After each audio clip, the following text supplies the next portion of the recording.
I don't issue a lot of endorsements because I think 99.9% of the time, 99.9% of politicians are 99.9% full of it, which obviously is a very narrow window of useful activity on the part of these elected officials.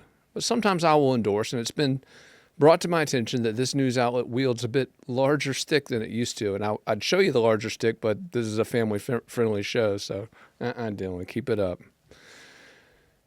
But anyway, I'm coming to you today because we are issuing an endorsement in the race for South Carolina Superintendent of Education. Now, I want to preface this with three caveats. First of all, this race is over, okay? This race was over before it started. The Republican nominee, Ellen Weaver, is going to win this race in a walk. She does not need my endorsement, anybody's endorsement.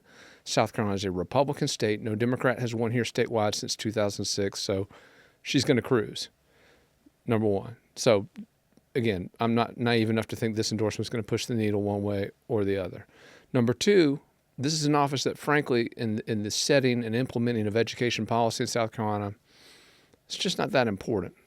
Legislative majorities in Columbia, they set both the funding decisions and most of the policy decisions, and then at the local level, school boards elected by the local citizens administer the money and make decisions on the day-to-day management. So the superintendent of education really is kind of a ministerial role, kind of an oversees a few things, doesn't even really have accountability over the testing, the oversight. I mean, that's an independent agency in its own right. So again, mostly a ministerial position, but it does have the power of the bully pulpit, which is why I think it's important to issue this endorsement, because we've got two candidates in this race who are on absolute opposite ends of the ideological spectrum in this state. And I'm talking about Ellen Weaver, who is the Republican nominee, and then Lisa Ellis, who is the Democratic nominee for this seat. Now, Ellen Weaver, the Republican, she's a former conservative think tank analyst.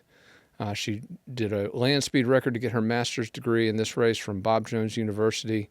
A lot of folks said she couldn't do it. She told me this week it was the hardest thing she ever did to get her master's degree within the last 6 months to become eligible for this office. That's one of the qualifications on the ballot, by the way. But Weaver told me this week something that I think is very important, because this news outlet has been a champion for academic freedom, for marketplace choice, for parental choice, for creating a marketplace for education in South Carolina, which has been lacking. South Carolina, one of the worst states in the country when it comes to academic freedom, unlike our neighbors down in Florida, or unlike Arizona, a state which just passed a universal parental choice bill that puts parental control first when it comes to the education of our children. We've had guests come into the studio. Steph Berquist came in here a few months ago, talked about how important parental involvement is, parental choice. And we've been pushing this issue for a long time because, folks, South Carolina's government-run schools, abject failures. We are spending nearly $18,000 per kid per year on one of the worst government-run education systems in America, in the world, and even the most modest school choice proposals. I'm talking a few $1 million out of the nearly $13 billion that the state spends on the government-run schools. So-called Republican lawmakers won't even support those. But Ellen Weaver has told me this week that if elected, she is going to support and campaign for an Arizona-style school choice bill, a universal school choice bill that would put real money in the pockets of parents, not just of special needs kids, but we're talking all low-income kids, all middle-income kids, all kids. This is huge, people, because, again, if South Carolina does not have a marketplace, if there is not market pressure brought to bear on our failing government-run school network, we are never going to see change. Because, folks, we have tried the more money route.